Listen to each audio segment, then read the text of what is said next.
Vice Chairs Fahey and Bonham, members of the committee. For the record, I'm Pam Marsh. I'm the state representative for House District 5, which is Southern Jackson County.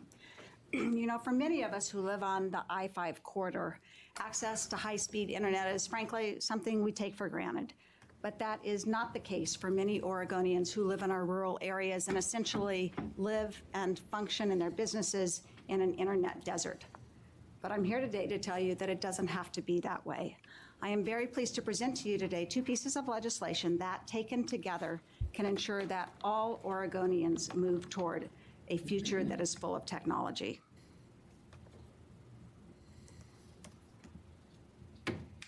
As we start this morning, it's probably a good idea to start just with the basics. Broadband, the topic at hand, is generally defined as simply fast internet, something faster than that old dial-up service that some of you may remember, and a service that is always available. Broadband can be delivered using various technologies. Sometimes that's delivered via wired, that's cable or fiber. Sometimes it's delivered via wireless technologies, including radio or microwave frequencies. The Federal Communications Commission has established minimum residential standards at 25 megabits per second download and 3 megabits per second upload. Now, for those of us who are not well versed in those numbers, what the heck does that get you? Well, if you're watching a Netflix video at the highest possible resolution, you're probably going to need that full 25.3 capacity. If you've got 3 or 4 members of your household and you're all checking your email, which doesn't take much bandwidth, you're going to be fine. But if a couple of members of the household start simultaneously using high-density applications, 25.3 may not be enough for you. As a result, families that are heavily internet dependent or have lots of devices will probably need more capacity than 25.3. But for the average family, the FCC has established 25.3 as a reasonable capacity, and 25.3 is what the standard that we use in the legislation that we're talking about here today. I also want to note that this is a moment in time. Back when we were all using dial-up, for those of you who remember that, it seemed good enough because it did what we wanted to do. Today, we look at the ways in which we use the internet, and we realize that dial-up service would have been totally inadequate for what we need to do. Someday in the future, we're going to be looking back at 25.3 and say, why did we ever think that that was good enough? But 25.3 is what we're operating on today.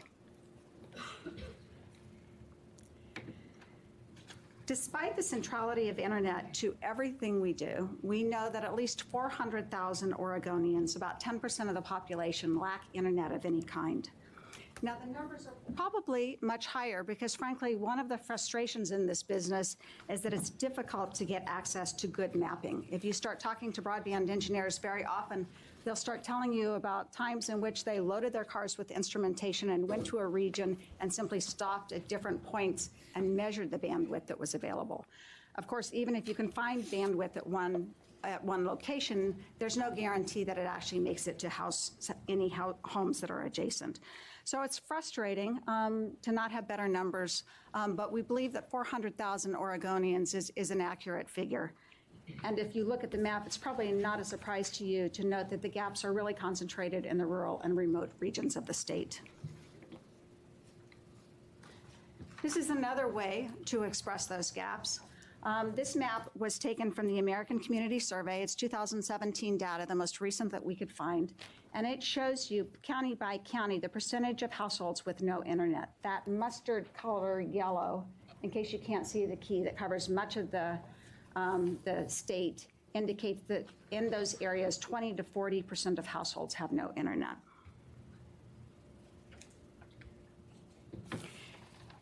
And despite the fact that we are living in a day and age when our schools are more and more dependent on internet applications for academic research, for teaching uses, and for testing, more than 24 school districts across the state of Oregon still have no internet or service that is highly inadequate. Recognizing the importance of hooking up those schools, in 2018, you may remember that the legislature passed House Bill 4023, which established what's known as an E-rate fund. In Oregon, that fund is called the Connecting Oregon Schools Fund. And through the E-rate fund, our schools can get a 10% state match and use that to attract 90% money from the federal level to support those broadband projects. Now, there's no question that getting 90% federal support for a broadband project is a great deal. But I want to remind you, the E-rate fund is simply the vessel. We've established the vessel for this to work, but now we need to feed it with actual dollars in order for it to be useful to schools. You will hear later today from individuals from the education community who are able to project that getting all of our schools online would require a state match over a period of time of about $4 to $5 million. And certainly, there's no question that benefits to these rural districts are indisputable once they get online. It will probably not surprise you to hear that those smart people in Ohio State University have figured out that the value to households that get broadband over and above the price of the actual service can be pegged at a minimum of about $1,850 per household. Now, the map that's indicated here takes that number of $1,850 per household and projects it back over those unserved areas within Oregon and takes a very conservative estimate, in my opinion. The map is indicating if just 20% of households that are currently unserved adopt broadband using that $1,850 per household over 15 years and generates significant indication of economic benefits. In many of our most rural counties, that's probably $10 million or more. And that's just broadband that is delivered to households. That doesn't even indicate the benefits when businesses have access to technology. And certainly, many of our business sectors are increasingly dependent upon the internet and broadband. We have folks who are going to talk in more detail about this later today. But let me simply note that agriculture certainly central to our rural Oregon economy is increasingly turning to broadband applications to increase yields and spur efficiency.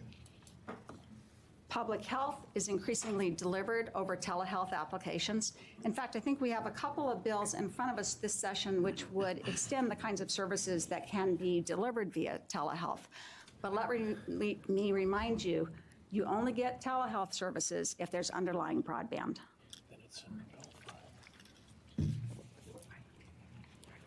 Public safety is increasingly looking to broadband applications, particularly as we move from our old legacy systems to different points of communication and different generations of 911 systems. And finally, it's important to remember just the general generational benefits of the availability of technology. Both anecdotal experience and real researchers indicate that young people are much more likely to come back to a community or to establish their household in a community if technology is available for education, work, and entertainment. For our rural communities, access to technology is a fundamental issue of moving that community to the next generation. Our goal then needs to be nothing less, I'm going to assert, than 100% accessibility, or as close to 100% as we can possibly get. Achieving that is going to require that we take on two significant initiatives. First, we need to build our institutional capacity. Despite the fact that broadband availability is really central to the economic development of our small communities, at this point, no one in the state of Oregon is in charge. No one is reaching out. No one is looking for federal money. We've simply not established an institutional capacity to do the work. And secondly, we need to develop a stream of flexible and predictable and available funding to help our outlying communities get online. But fortunately, we have two bills here today that will take on both of those things. The first bill is House Bill 2173, which will establish an Oregon Broadband Office within Business Oregon. Now, you may have noticed that the governor actually took this action via an executive order that was issued in November. We now have a broadband office. But we thought it was important to move forward with the legislation to get essentially the affirmation of the legislature to this action and to give us all an opportunity to talk about how important this work is. The broadband office will have multiple responsibilities, but chief among them will be to identify those communities that have a gap in service, to provide technical assistance, to provide planning expertise, and to help those communities put together the funding packages they need to move forward with technology. We'll also be looking out of that broadband office for opportunities to pursue and leverage federal sources of broadband funding. We think that there's a big package coming forward, for example, within the USDA. We want to be in a position to get Oregon's share of that money. Let me note as well that House Bill 2173 also removes the sunset from the Oregon Broadband Advisory Council. You just heard a little bit about that from Senator Roblin. It adds a consumer member to that council, and it amplifies the council's responsibilities. For those of you who are not familiar with OBAC, OBAC is an advisory committee put together by representatives from public and private sectors, and it serves in an advisory position to the legislature. Chris Tammer and staff to the council may be here today, and you can ask him any questions you want about OBAC. So the Broadband Office is the institutional capacity, but now we need to take on the second charge, and that is to establish a stream of funding that we can use for the next few years as we roll out this technology to rural Oregon. We propose to do that through House Bill 2184 and an expansion of the Oregon Universal Service Fund. Just a little bit of background. The Oregon Universal Service Fund was established in 1999 as a means to support basic telecommunications service in rural and remote areas of the state. It's currently paid by landline users and by many folks who get their voice over internet telephone service. It generates right now about $28 million a year, but you can imagine it's been a struggle to maintain that fund because the number of landlines have quickly declined over the last 15 years.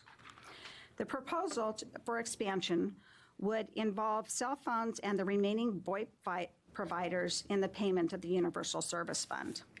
I want to say take just a minute to explain how that would work, in particular for cell phone providers. It's pretty easy on a landline.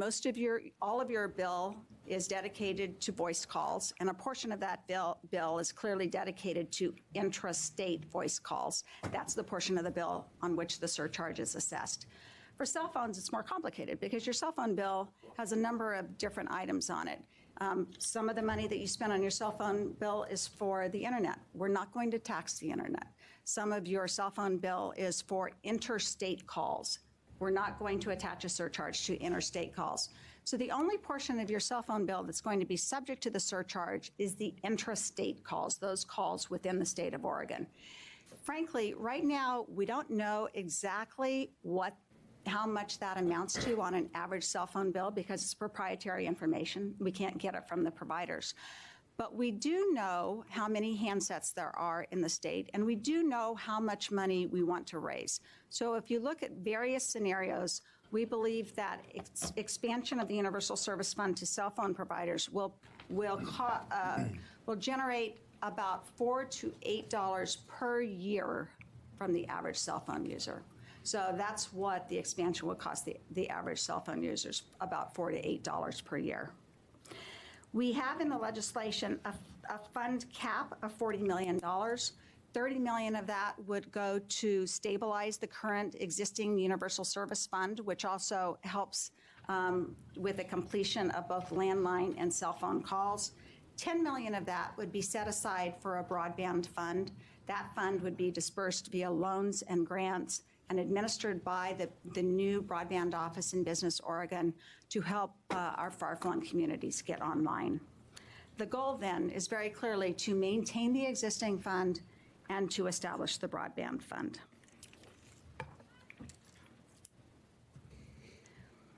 Just a couple of more notes on the Broadband Fund. It will be technology and provider neutral. We know that our local communities have many different needs, different kinds of providers, different kinds of appropriate technology. We're not going to be directive about that. We really want the proposals to come forward from local communities. The fund will be reported to the legislature on a yearly basis. It will sunset into 2029. We think about 10 years of function should be enough until we get to the point where everyone is online. And it will be collected by the PUC and administered by Business Oregon. I want to direct you to just a couple of documents that we put on OLIS. There's a lot of material that we put up there, but a couple of things you may find useful.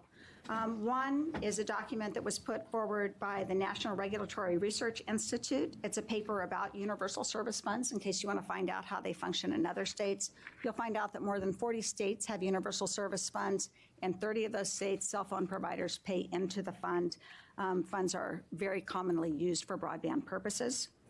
The second document I want to point out to you is from the Tax Foundation. It is a list of the states and an indication of the charges that are placed on wireless service on cell phones across the nation. Just to give you an idea, it's pretty easy to find Oregon because we're number 52. We're at the bottom. We've got 50 states, Puerto Rico, and DC. And Oregon asked the least from our cell phone providers of any of those other entities. And finally, I just want to read a quick summary for the record of what we are looking for in House Bill 2084. The legislation is intended to, number one, ensure that all Oregonians have access to state-of-the-art telecommunications network that delivers broadband and voice service. Two, to ensure that the companies that are obligated to provide that service have access to the necessary funds to do so. And three, to help fund additional broadband deployment in rural, high-cost areas of the state that lack such service. Finally, I would also call your attention to the amendment that Melissa mentioned, the -2. It just went up today, so I haven't had a chance to delve into it, but I know what it is. I know what it was intended to state. And there are a number of sideboards in there. We worked very hard with industry to get language that they were comfortable with that defines their safe harbor provisions. And as well, there's language in there around unserved and underserved areas. We want to target those areas of the state that are not online. The intention is not to overbuild anything, but really to do a very specific investment in rural Oregon. And finally, with your permission, I would just add one quick sort of philosophical statement as we begin this conversation around the importance of sharing responsibility for the technology gaps in rural Oregon. Many of you have been visited, and if you haven't been visited yet, you will be, by representatives of the wireless industry that would like the legislature to help smooth the path toward future technology, that is the unrolling of 5G. I'm all for 5G, and in fact, I've been useful, I think, in advancing that conversation within our cities. But to be clear, 5G is an application that will only take place in our urban areas. It is fiber dependent. The small cells that will carry 5G have to be where there's already fiber. If we continue down the path toward bigger and faster technology without bringing rural Oregon along with us, we are going to exacerbate those rural-urban technology divides. We are going to clearly identify the haves from the have-nots. House Bill 2184 is an opportunity for all providers to come together at a very modest investment to ensure that Oregonians across the spectrum of technology use are able to move forward together. I think it's the right thing to do. So thank you so much for the opportunity to present. I'm happy to answer questions, but you have a whole lineup of people, some of whom have traveled a day and a half to get here from rural Oregon, and who know probably much more than I do about any given thing. Representative Reason, please. Thank you, Representative Marsh. That was very informative. I just have a few quick questions of you as kind of the person that's been central to all of these conversations. Sure.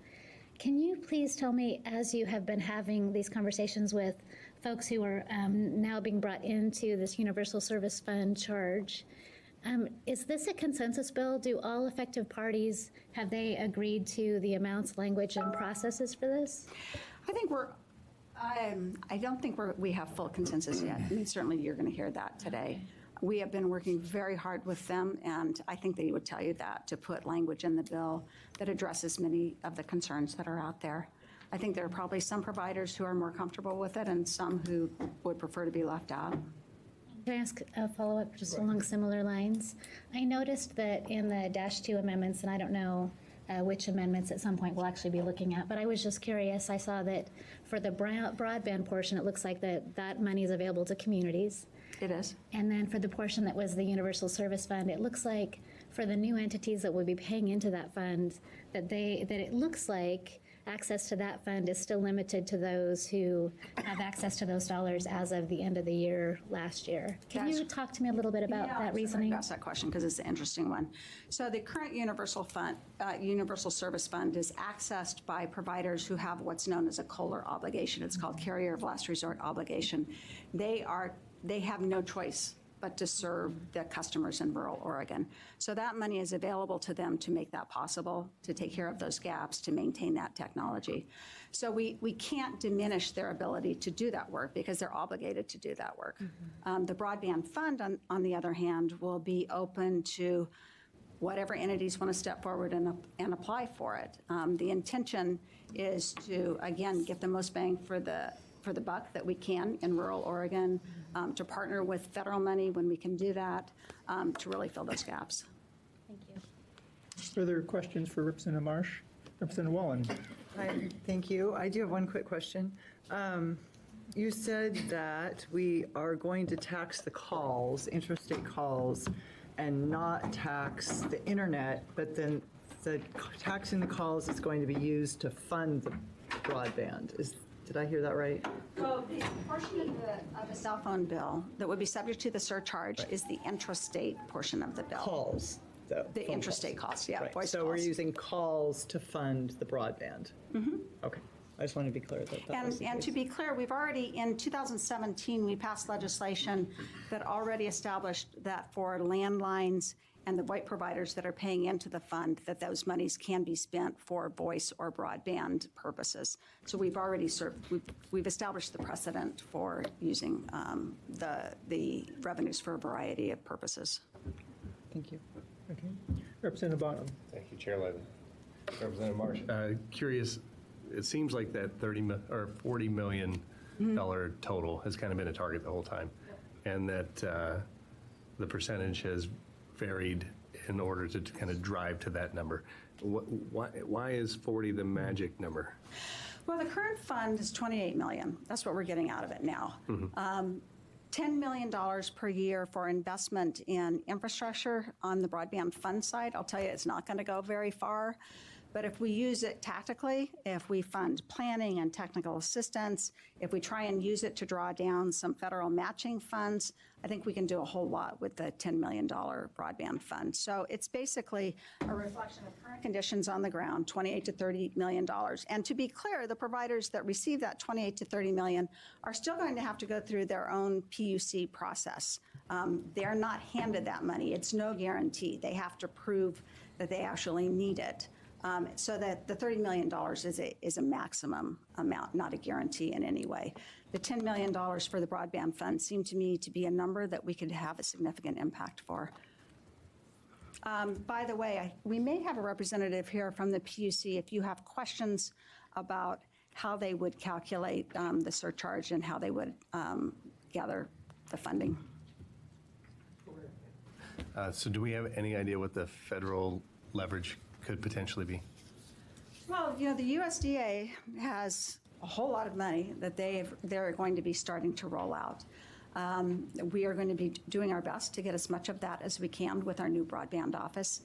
I think if we have some flexible funding that's available to us, and we can help communities get set up, they have the plans in place, they know what they want to do, and then we have the potential for actually leveraging some of that federal funding as we need to make sure that we get the most possible out of it. That's the ideal application of the funding. Okay, any further questions for Representative Marsh? Doesn't look like it. Thank you for your Thank you so testimony. much. We'll always reserve questions